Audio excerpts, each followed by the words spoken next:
Hello everyone, I'm Rajesh Sengupta and we are continuing our discussion on this new colonial media. So we have started talking about the company paintings, and here is another example of the paintings that we have already been talking about. So here there is an image of a weaver from Murshidabad, and this is from 18th century. So what we see here in this image is that there is a different kind of documentation. So this image can perhaps be associated closely with Balthasar Solvens, the Hindus, like how the caste groups and the occupational groups were represented in that album, which was published by 1799, so the end of 18th century. So this is also something that we can associate with that, and this is another version of those company paintings. So in this one what we find is there is this old weaver that we see, and the weaver is here perhaps in his residence, and residence come workshop, and where we find there is a pit loom in which he is working. So in this the pit loom setting, and then of course it's a handloom setting that we find here, and how this bamboo structures are erected here for supporting the loom, and then how there are the the warp threads which are arranged on this loom with the heddles here, and perhaps the paddle will be there down there in this pit where he sits, and then the extra warp is hanging from here. So once this person makes the part of the fabric is constructed, then he will roll it into this wooden shaft, and then more of this warp will be then employed into this structure, and to make the more and more of this running fabric. So what we find here, it's a simple undyed cotton fabric which is being made here. So perhaps this is something similar to what this man is wearing as a lower garment. So this kind of things we find that how this comes into the documentation of the different kind of occupations, and weaving and the use of cotton being one of the most important occupation because of the export of the woven goods, and also of the export of the raw material, for example cotton and silk and everything. So for that reason the textiles have been very important part of building the British Empire and also continuing their legacy. So that's the reason we find that certain occupational groups have given more and more priority in their documentation, and so that's the reason we see that how textiles have also been extensively documented. So this image that we see here, and so for example, people who are interested in knowing about the loom structures, how that differs from the European structures and everything, they would also require images like that. So we are talking about a time in the late 18th and then early 19th century, when this overseas travel, like the way we do it today, is not that common. So that's the reason many people would rely on this kind of visual records for building their assumption, or for making a knowledge repository basically in Western Europe. So that's the reason these paintings served this purpose of evidencing these people in the first hand, and that is the reason they had their value. And it's more than the aesthetic value of these images, it's kind of the evidential value of them becomes very important. So then what else do we see here? So we see that this is very different from that the image that we see for example the stork, or the study of the fish. Even though here even the man who's the weaver and his woven piece of fabric, both are part of this similar kind of study, and they are eventually being treated as object. But here they are shown in this atmosphere where it shows the workshop setting. So we do not really know if they had these wide walls and without any kind of other objects in it or anything else, but almost this blank walls and this the surface which there where there are not many objects or anything else there, that also reflects this British taste.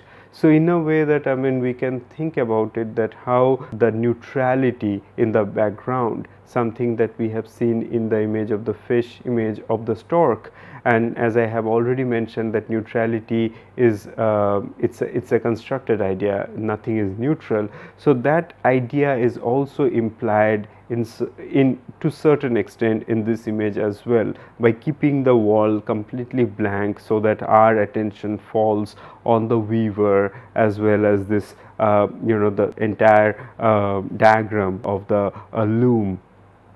We also see there is this hookah which is here, and then of course, like, I mean, there are those clay pots here as well, so which gives us a sense of, like, I mean, which the other part of the weaver's life. But these are just, like, I mean, few objects that we see them to be displayed in the forefront in this image to make this image much more believable, or just to have a display of different kind of objects in front of the viewers to give us a sense that this all objects are also part of the weaver's life or the life of the rural Indians. So this is also in a way that we can think about it, that how the dioramas, or, like, I mean, the anthropological displays in the museums, so how they have their displays, and these paintings were the precursor of them. So they set the tone for that kind of display in the later times. So from this time, what we also find that there are some of the themes. I mean, even though the company paintings themselves, I have already mentioned that how they are hybrid in nature, but there are also some of the other themes we find, that how they are, like, I mean, they demand this new space in the history of visual culture in the Indian subcontinent. So for example, we find that there are those Indo-European themes in and of course the painting techniques there. So one of the images here we find, this is a Tanjavur painting, and where we see that how this Mushika Vahana, or the this is an image of Lord Ganesha or Vinayaka, and we see that, I mean, how Vinayaka is seated on this on this Mushika or the mouse, and then there are two attendants who are like, I mean, situated in either side of the Mushika. So something we find that, I mean, what is peculiar about this image is that, I mean, this kind of image one can think that, I mean, during the chariot processions, when the Utsava Murti of the of the Hindu gods and goddesses, they are taken out and they are taken through the roads in the neighborhood of a temple in southern India. So there we find that there are those vahanas, or these mounts, onto which, like, I mean, we find that the images of the deities are placed, and then they are carried on a palanquin or on the shoulders of others, and then they are taken in this procession. But here we do not really see that, even though there is this elaborate halo like structure which is almost like a part of the architecture, and that might also reflect that how certain icons, they have the pravavali around them. So those characters are there. But the thing is that we do not really see that, I mean, this Mushika is shown here as a mount which will be carried on the shoulder of the others, but the Mushika is a living Mushika, so that means it's a living mouse. And then we find that, I mean, how this living mouse is walking, and then it also has Lord Vinayaka seated on the back of it.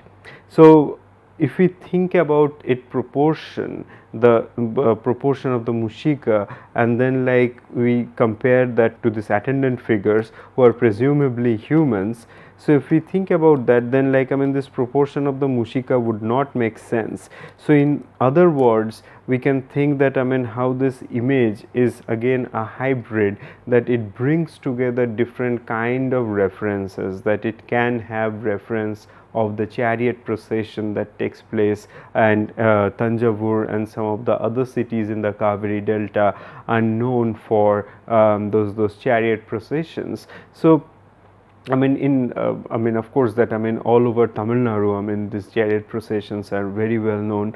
But so what happens that there are some of the suggestion of the chariot procession, but then like this mouse is given life. It has been made as this a living mouse, but then like its proportion does not really match with the human beings. So there are certain ways in which we find that this tendency towards studying the animals, making representing them alive, that is something we have already seen in these company paintings, are also present here. But then it also sort of like responds to the earlier tradition of showing them as as the temple mounts, and so that's the reason that the proportion does not really match with the attendant figures. And then we also see this particular tendency towards having the low horizon line. So here we have again like how the horizon we find here, and it is just a plain land, and here we have suggestion of the river, and which might also say something about like if this image is made in the Tanjavur area, and it is very close to the river Kaveri, so they might have some suggestion of the riverine landscape here, and which is also like the plain land. Now the rest of the image, we find that the entire this part of the image, this is just sky, and then only in the upper register of the image we have some of the clouds which are floating in the sky. So these clouds are not as dramatic as the ones that we have studied in the earlier week. For example, the Sikri Gully and some of the other landscape images of William and Thomas Daniel and so on. But what we find here, these clouds are also very strategically placed so that they make the upper frame of this image prominent, and then the rest of the sky is empty. So it's almost like a flat sky blue color is applied uniformly in the sky, so that nothing disturbs the image of Ganesha or Vinayaka at the center. So this approach, we also find that something that is very much present in in the British or the European documentation. Now here we also have little bit of suggestion of shading, like how the shadow falls on ground, something that we have mentioned it briefly, that how these issues were not prominently addressed in the Indian art, or the images which are made by the Indian artisans before the arrival of the Europeans. Now if that is one of the example that comes from southern India, then the other example will be the one in the right side of the image, and this is by Sheikh Muhammad Amir of Karaya in Calcutta. What we see here in this image is that there is this one man standing with these two horses, this groom he is identified as this groom, and then he stands here with these two horses. And what we have in this image is that this precise drawing of the horses with all the details, and with the saddle and everything else, and so that we have a sense of how these horses look like, all the anatomical details and everything. And then we also have this man in the middle who looks straight at the viewers, so that also gives us a sense of the scale, the relationship between the humans and the horses. So what kind of the size, proportion and everything that we can see in this image. We also have the shadow of the horses, which are also sort of like go towards this direction, which shows that this might be the source of light. The source of light is perhaps situated towards right, and that is the reason they have their shadow here. However, if we see the horses carefully, also if we see the man carefully, we do not really see that, I mean, there is one particular direction of the light that is fallen onto them. So it seems like that partially Sheikh Muhammad Amir, this artist, had taken the, you know, like, I mean, taken up on the conventions of the European conventions of depicting light and shade by showing the shadow in one direction. However, the artist had also chosen to not have a particular direction of the light falling onto the horses or the man, so that all different body parts of the horses and the man can be shown with equal care. So there is not, like, I mean, depth or you know, shade in one particular side, so that, I mean, part of the body is unveiled. So those are some of the things we find, that why this images, they sort of, like, I mean, stay in between, and why these images are valued for their, of course, for their aesthetic value, but also how they can be used for the scientific study of horses, or for the you know, like, different kind of people and sites. Here we also have this suggestion of the landscape, and Bengal and Calcutta being this riverine land, we also have this wide rivers, and a suggestion of this wide river is there, with a hut in the background, and with, like, I mean, you know, the trees. So those are some of the things we find, that, I mean, there are some of those subtle suggestions of the landscape, but the landscape do not really disturb the objects or people in the foreground. And then the rest of the image, there is this grayish sky, there is no dramatic cloud or anything else. So it also sort of, like, I mean, responds to this idea of documentation, how this tendency towards documentation had prompted keeping this kind of so-called neutral background and emphasizing on the figures or the objects which are there in the foreground. So these are some of the examples where we can see this new mode of visual representation had started, and then continued with the you know, with the arrival of the European people. Now, with that, we also see that there were some of the indigenous groups who had taken a part of these practices and then made into something which is which also demands a different place for in the study of Indian art.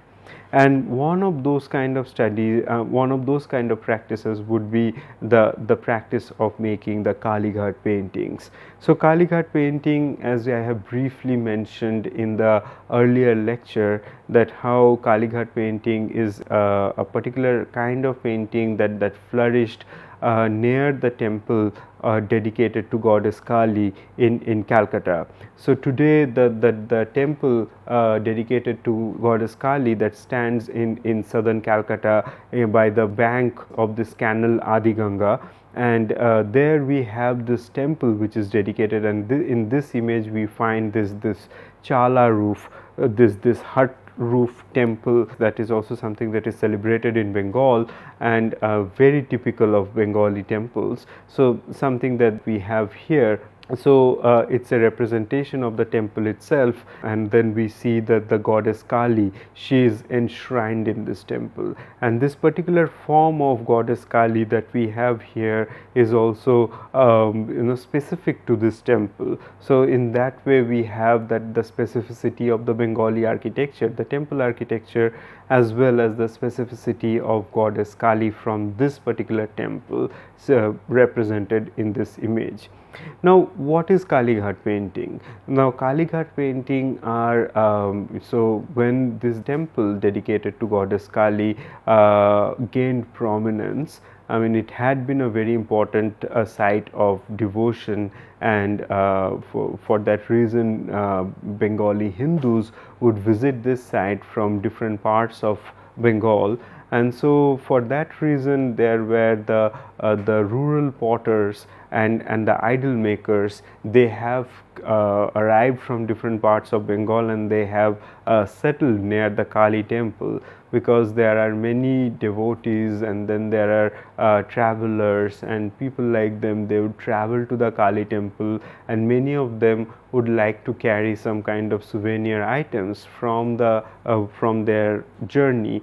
And that is how we find the Kalighat the images, they came into prominence. Now, if we look into the stylistic features, the way in which there are the swift brush strokes, and then the way in which the simplified figures are constructed, so those also have their roots in the scroll painting or pot painting tradition of Bengal. However, what we find that to be different in this case is that the scroll paintings, any kind of scroll we have, they are much more longer in size.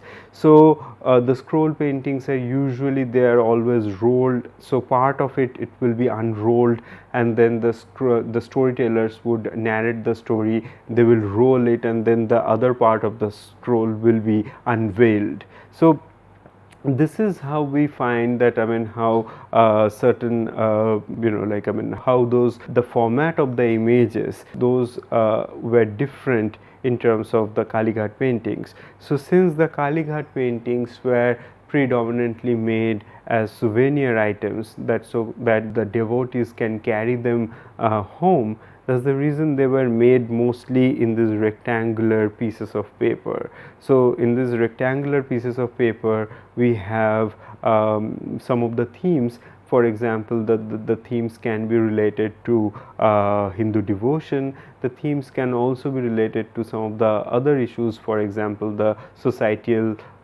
issues and scandals and everything, similar to the ones we have discussed for Bartala. But then there is also something we find in terms of the use of color and everything else.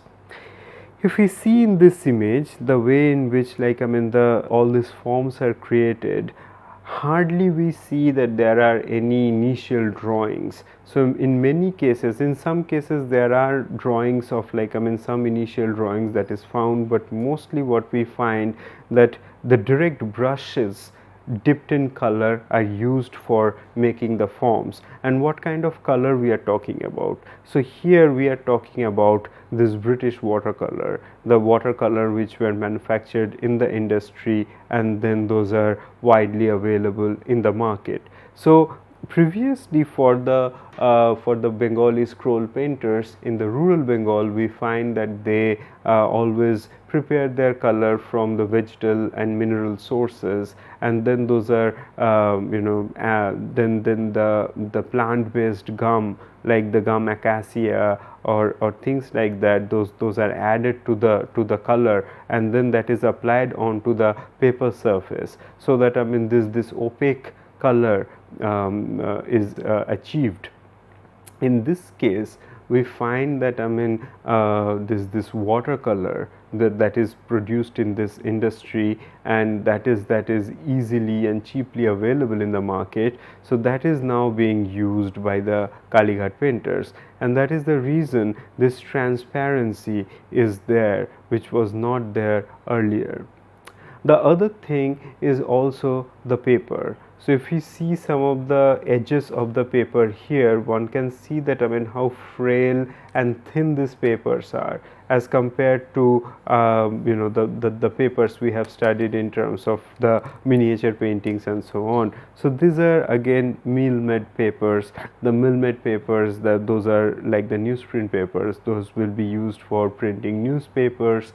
Those will be also used for making the broadsheet prints that we have already discussed. So similar kind of paper is used, and since these papers are really thin, and then the absorption, the capability of absorbing color is also very limited, that's the reason we find that sometimes the colors blot, the strokes, the brush strokes are swift, and then but like there are spontaneity that is found there in this the application of the color. In some places we see the colors bleed into the other parts, and then it's not really precise the way we have seen the images earlier. And this is perhaps that this spontaneity and that adds to the character of this Kalighat paintings. And the Kalighat paintings are also something where we find that the painters would perhaps sit in their roadside stalls. It's not really like a workshop which is away from the public side, but those are the roadside stalls by which like the devotees will walk by, and then they would just produce the images there instantly. And that's the reason the swiftness of the hand and then the swiftness of the production process is also reflected in making these images. So what happens in this images, what we find that there are the initial colors. If we consider the image of goddess Kali here, so there are the colors. For example, yellow is perhaps applied onto the body part, and then black is applied for making the face and hair. And then on the top of yellow we find that this patch of red is used with the of